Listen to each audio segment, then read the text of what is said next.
Torcedor palmeirense, tudo bem? Passando para fazer um convite para vocês, né? Que domingo agora, dia 4, a gente vai estar jogando nossa grande decisão da Supercopa contra o São Paulo, em Belo Horizonte, e eu vou estar lá com vocês, da arquibancada, torcendo para a gente conquistar mais uma taça aí nesse começo de ano. A gente espera que todos vá, que todos nos ajudem, nos apoiem, que tenho certeza que vai ser uma grande festa e, se Deus quiser, vamos sair com o título. Rapaz, hein? A Supercopa chegando, tá chegando a hora. O pessoal já tá ouriçado, o pessoal não tem mais para onde fugir. Agora tá chegando a hora, não tem o que fazer. Não tem mais como adiar. É neste domingão aí, ó. Menos de 24 horas praticamente pro jogo começar. Praticamente? Eu acho que já é menos de 24 horas, não é? Conta pra mim aí nos comentários. Onde você vai assistir ao jogo, hein? Você vai pro estádio, você vai ver pela televisão? Qual estado que você está? Qual o estado do país, né? Não um estado de emoções, né? Que tem gente aí que tá em estado crítico já. Meu Deus do céu, vai começar o jogo, tem que ganhar. Se não ganhar, conheço uns 800 São Paulinos aqui, ó. Vão me zoar, vai juntar tudo. A gente aqui vai começar pela Supercopa, afinal de contas, vale título. E Oswaldo Pascoal mandou. Falou, vamos começar falando desse jogo que é o mais importante. Não foi isso, Pascoal? Tudo bem? Boa noite, Daniela, Jean, sempre bem-vindo. A volta no mar é mar. O Mauro já voltou mais do que foi esse ano. Deixa ele vai. Agora ele voltou. Depende muito da situação do Lucas, né? O Lucas jogando é uma situação. O Lucas não jogando é uma outra situação. O Palmeiras é favorito, o último encontro entre eles, o Palmeiras ganhou de 5, né? Se não me falha a memória. E o Lucas jogou só uma parte do jogo, que ele saiu lesionado naquele jogo do Allianz Parque. Se eu não estou equivocado, né? Porque a gente às vezes... mas eu acho que foi isso mesmo. O Lucas se machucou, acabou saindo e o São Paulo... Isso era jogo de volta do Paulista ou era... brasileiro. Brasileiro. O brasileiro não... Foi o jogo que iniciou a arrancada do Palmeiras para o título. Foi o jogo da arrancada do Palmeiras para o título. Fala, Daniela. Não, eu gosto da memória de vocês. Não, precisa ter memória, senão não funciona. Mas eu acho que o Palmeiras é favorito para esse jogo. Se o Lucas não jogar, o Palmeiras ainda é mais favorito. O Lucas quase saiu no primeiro tempo do clássico contra o Corinthians, segurou até o final da primeira etapa, depois não conseguiu, ele tem um incômodo na coxa. Esse negócio de incômodo na coxa é aquele negócio. Ou vai ter uma distensão ou fica só com aquela coisa. Então o cara não força e aí ele não joga como deve jogar, com a intensidade que deve jogar. Eu acho que passa muito pelo Lucas e o Palmeiras deve se preparar para uma marcação muito forte em cima do Rafael Veiga, porque não pode deixar o Veiga sozinho, o São Paulo não vai cometer esse tipo de equívoco. Mauro Naves, presidente, tá tudo certo? Zerou? Tá tudo bem. Vamos ver, vou voltar aos empates, tá tudo ótimo. Esse aqui não pode ter, não. Já onde? Esse aí, se tiver, não tem nem prorrogação, né? Vai direto pros pênaltis. Então, é bom que os caras técnicos se preocupem também, quem vai ficar pro segundo tempo, porque teve jogo aí decidido nos pênaltis que os melhores cobradores haviam saído 10 minutos antes. Pô, é brincadeira. Não, eu acho o seguinte, é natural, quando a gente fala de Flamengo e Palmeiras, a gente sempre coloca os dois favoritos contra quem for que vier pela frente. Por tudo que ganharam agora nos últimos anos, é Flamengo e Palmeiras, ok, Atlético Mineiro beliscou aqui, Fluminense, Libertadores, etc. Mas estamos sempre falando de Palmeiras e Flamengo. Mas neste caso, aí eu podia dizer naturalmente, como o Pascoal, o Palmeiras é favorito, tem um time pronto lá há muito tempo, o Abel de muitos anos, mas acho que o São Paulo deu uma encostada bonita aí. Não só porque no ano passado ganhou de Corinthians, de Palmeiras e de Flamengo para ganhar a Copa do Brasil, como ainda ganhou mais opções. É que não é o Dorival, é um técnico novo lá agora.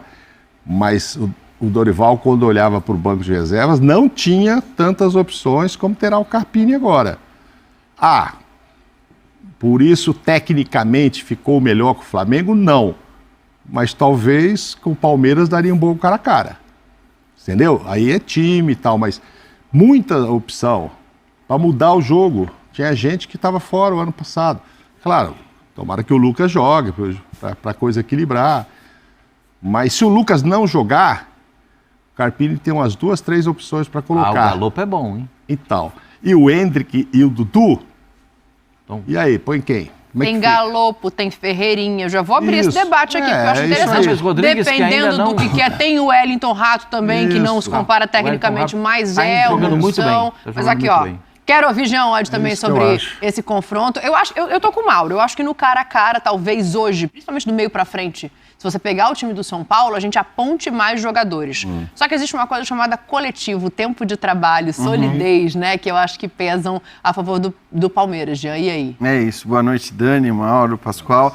Pois é, eu acho assim, é claro que uma coisa a gente olha muito para o Palmeiras dos últimos anos, para a estrutura, para o clube, e acho que aí, nesse aspecto, ainda não dá para comparar, né? O Palmeiras está mais estruturado, o Palmeiras tem um trabalho respeitável que vai desde a primeira prateleira do clube ali até a mais baixa, tudo, enfim, que a gente vê como funciona a base, como funciona absolutamente tudo, né? Departamento físico, fisiologia, enfim, tirando talvez o gramado hoje que não funciona muito bem, mas que também não é uma atribuição do Palmeiras. Eu acho que o Palmeiras está mais estruturado como clube.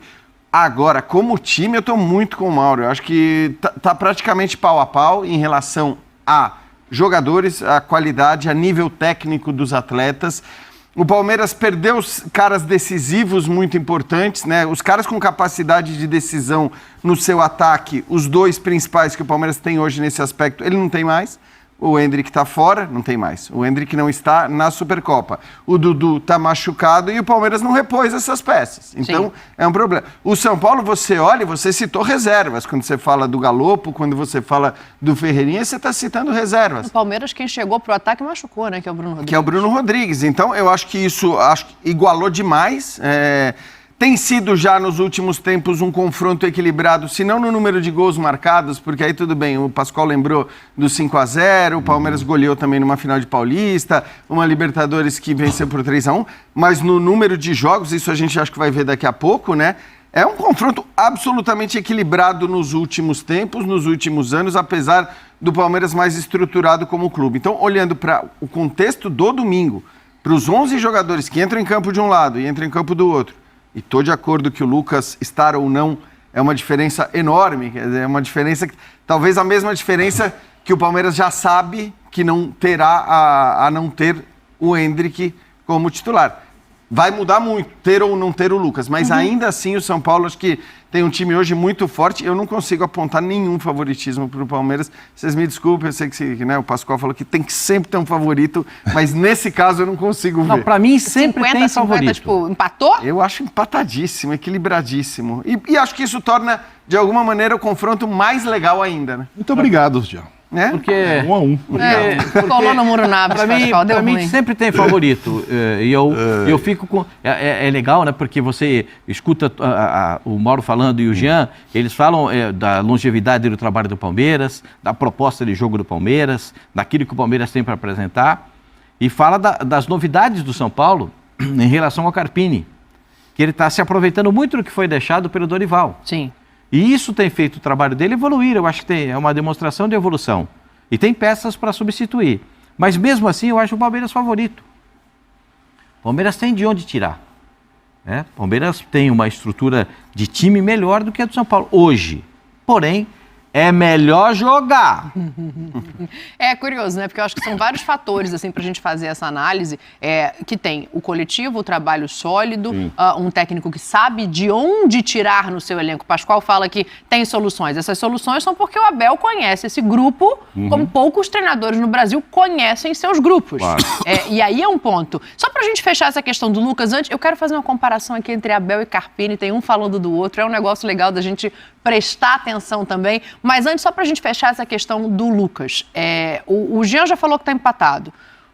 Palmeiras, favorito. O Mauro falou que depende muito de se o Lucas joga ou não. Pelo que eu entendi, Mauro, para você, se o Lucas não estiver, o favoritismo muda de lado? Eu acho que muda para o Palmeiras.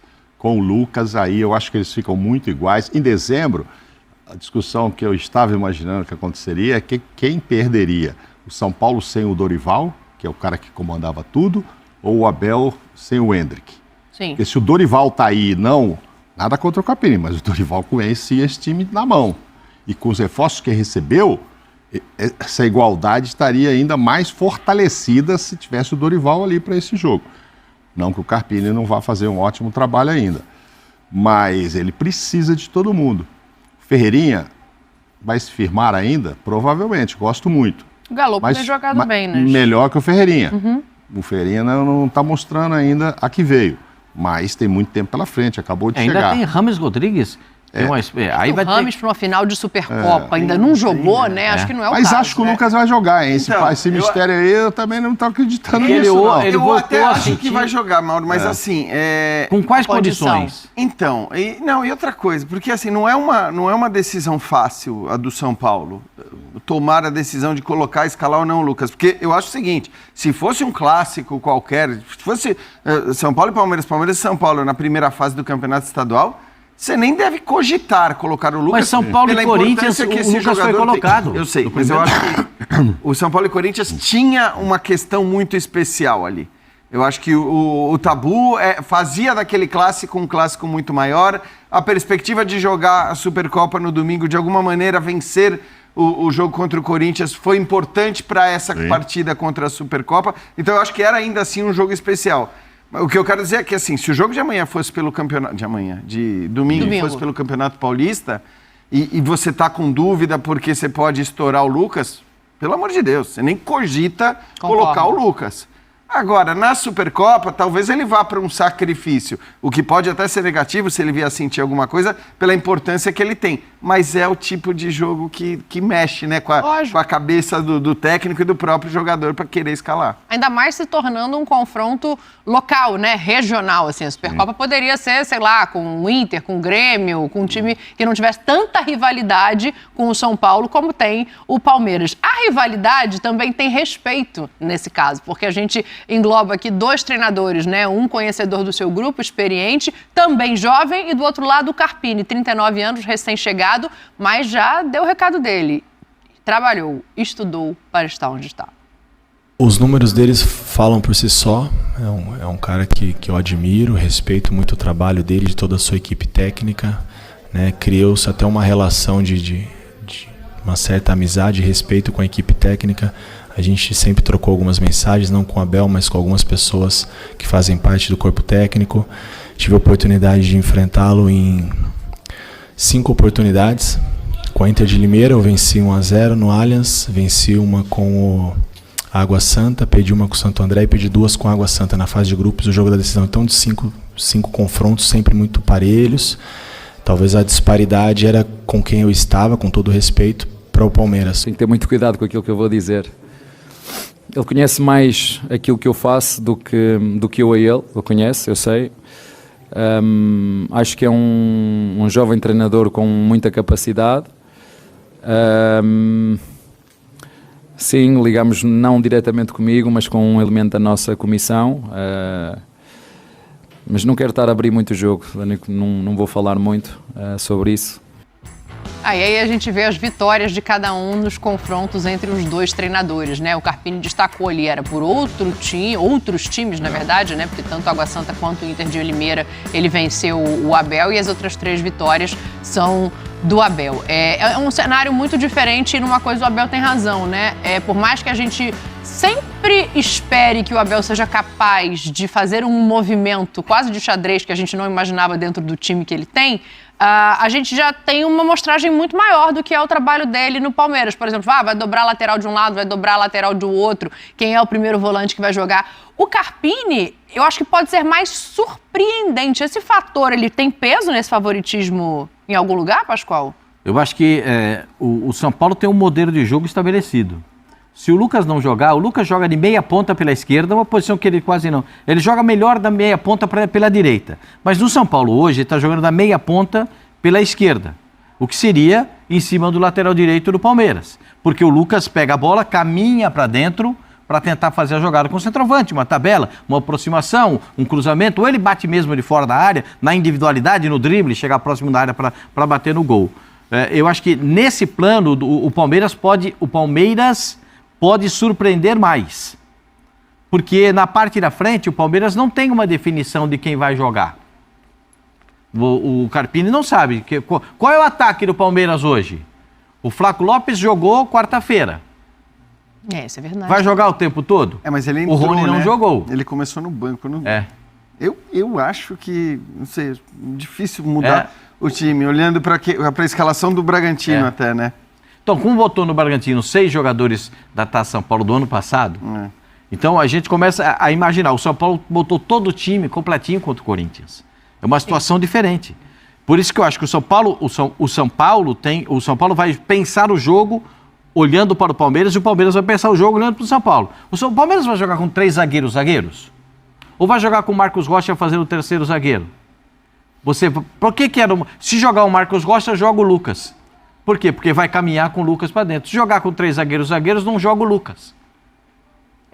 São muitas variáveis para você entender o jogo. Mas talvez por isso esse mistério sobre o Lucas, né? Porque isso modifica muito a defesa do outro lado. Não, modifica o tipo de comportamento do São Paulo em relação ao jogo. Sim. Porque você tem que botar um ponta aberto. Um jogador do mano a mano, do 1 contra 1. Da bola rápida, dá um tapa no fundo e sai correndo atrás da bola. Que é o Ferreirinha.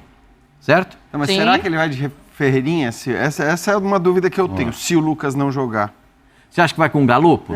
Eu acho que pode ser. O Galopo já não é esse meia-ponta. O Galopo no meia-ponta, ele não rende tanto quanto o Galopo centralizado. Mas aí ele vai ser centralizado, vai ser armador e vai jogar de uma maneira diferente. É isso que eu tô falando. O Carpini também tem opções. Aí ele vai jogar, ele vai jogar o Rato e o Galopo. Na frente. Luciano e o Caleri. Então, muda o estilo de jogo. O Luciano pode fazer também.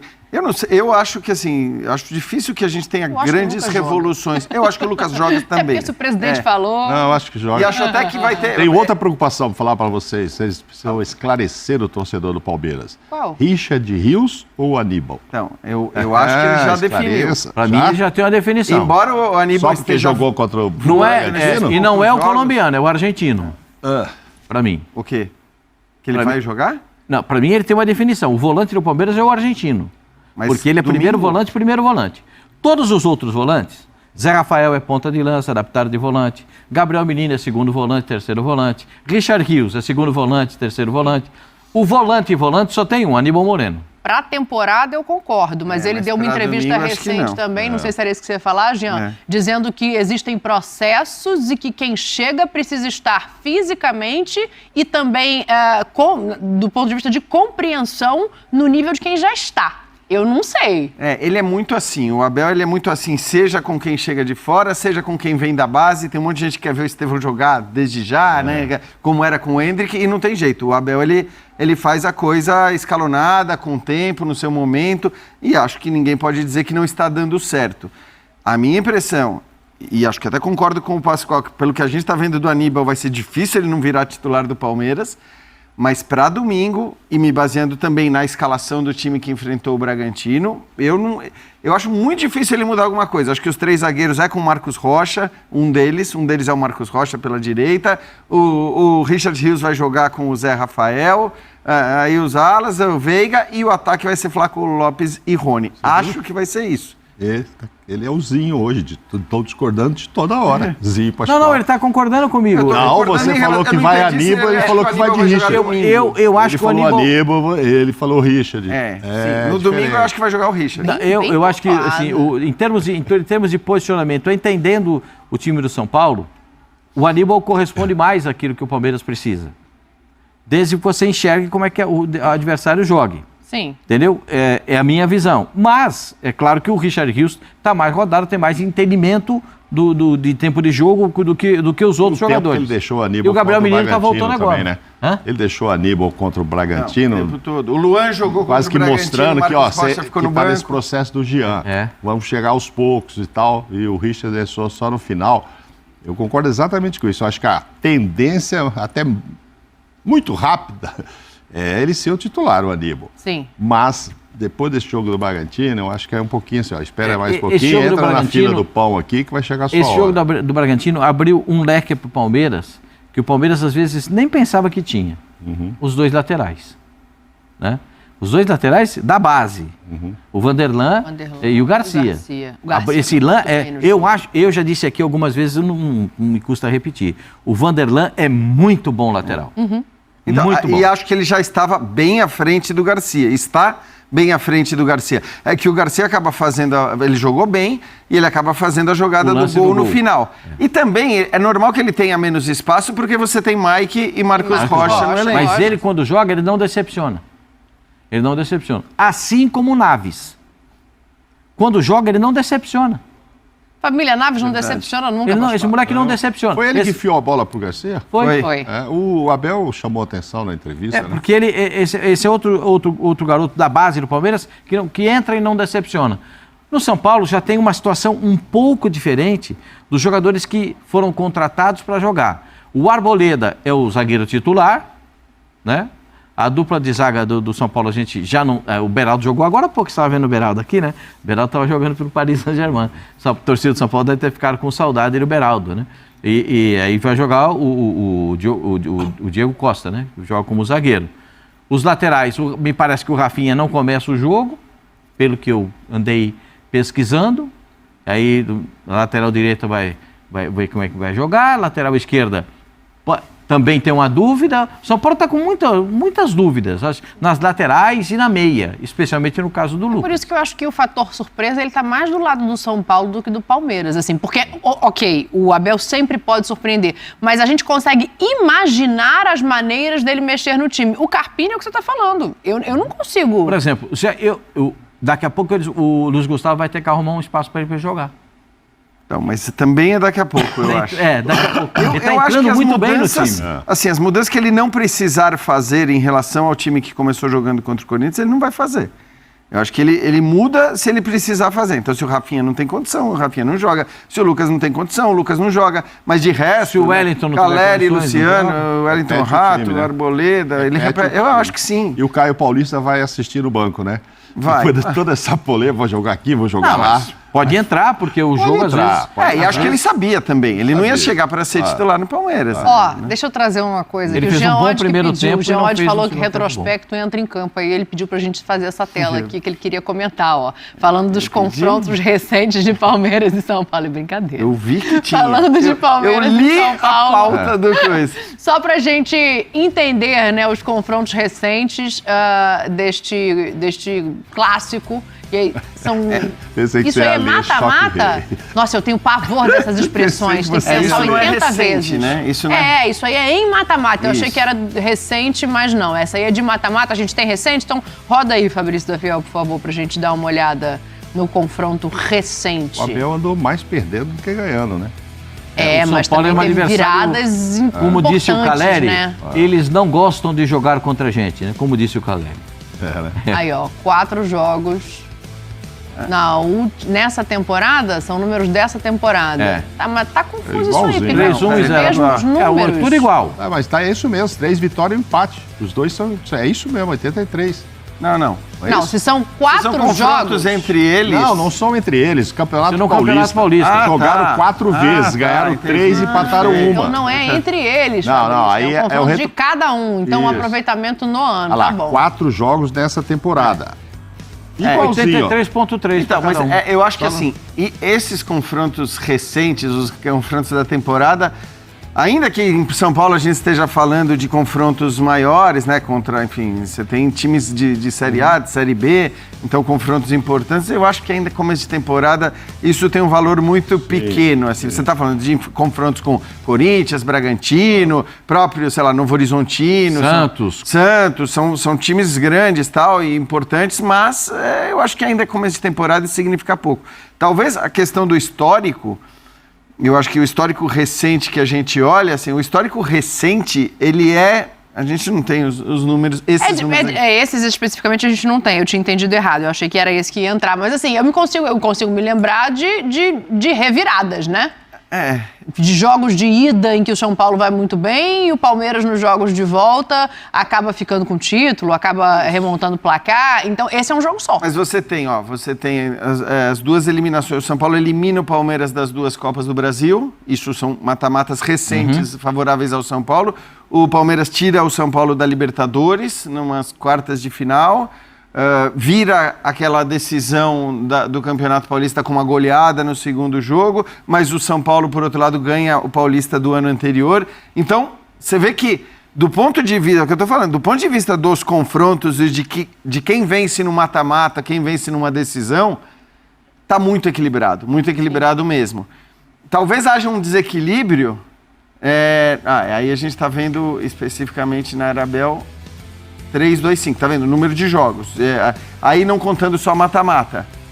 Então é interessante, porque isso aí são números favoráveis ao São Paulo. Não, é mata-mata, sim, já. É isso aí que eu te falei, Só que ele mata-mata. mais perdeu do que ganhou. Exato, então. Ele perdeu 5. É o que eu tô falando, é mata-mata. É. Não, então, eu tô falando, isso é favorável ao São Paulo, então assim, o São Paulo leva vantagem nos mata-matas recentes também.